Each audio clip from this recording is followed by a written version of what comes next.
اگر مرد قتل ہوتا ہے تو اس کی دیت ہے 100 اونٹ، اور اگر عورت قتل ہوتی ہے تو اس کی دیت 50 اونٹ۔ اس کی کیا وجہ ہے؟ یہ انصاف، اسلام نے ہمیں اس میں برابری نہیں دی، ہمارے ساتھ ظلم کیا ہے۔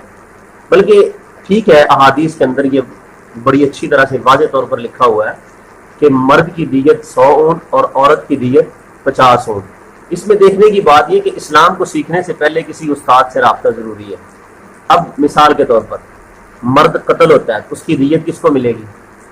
اس کی بیوی کو ملے گی نا۔ جب اس کی بیوی کو ملے گی تو فائدہ کس کا ہوگا؟ عورت کا ہوگا۔ اور اگر عورت قتل ہوتی ہے تو اس کی دیت اس کے خاوند کو ملے گی۔ اب کس کا فائدہ ہے؟ خاوند کو 50 اونٹ مل رہے ہیں، اور اگر خاوند قتل ہوتا ہے تو عورت کو 100 اونٹ مل رہے ہیں۔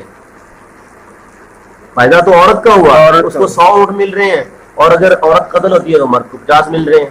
یہ اللہ نے ایسے قوانین بنائے ہیں کہ اگر مرد کو 50 بھی ملتے ہیں، کچھ بھی نہ ملے پھر بھی برداشت کر سکتا ہے، محنت سے کما سکتا ہے، لیکن عورت کے لیے کیا ہے؟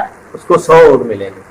اچھا قاری صاحب، یہ جو آج کل یہ جو نعرے لگ رہے ہیں، یہ جو مارچ کر رہی ہیں عورتیں، ٹھیک ہے، میرا جسم میری مرضی، یہ ان کا شمار کن عورتوں میں ہوتا ہے؟ یہ کہاں سے آئی ہیں؟ یہ اگر دیکھا جائے تو ان کا اسلام کے ساتھ کوئی تعلق نہیں ہے۔ اس کی وجہ یہ ہے کہ اللہ رب العالمین نے فرمایا یا ایھا الذین آمنوا ادخلوا فی السلم کافہ، اے ایمان والو اسلام کے اندر پورے کے پورے داخل ہو جاؤ۔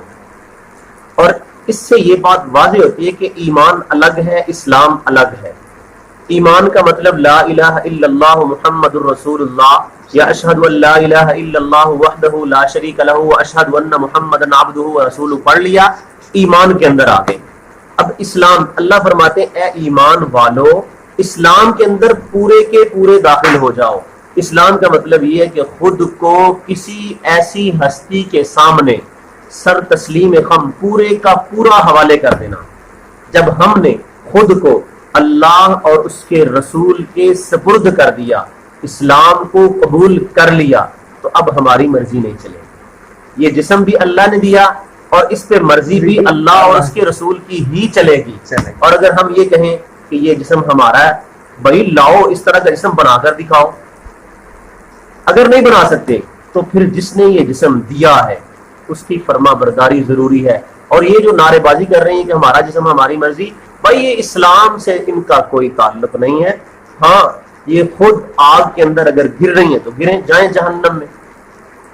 اچھا قاری صاحب، اس میں عورت مارچ میں دیکھا گیا ہے کہ مرد حضرات بھی موجود ہیں، ان کے بارے میں کیا کہنا چاہیں گے آپ؟ یہ اگر دیکھا جائے تو بھائی مجھے تو لگتا ہے کہ یہ یہودی پراپوگنڈا چل رہا ہے۔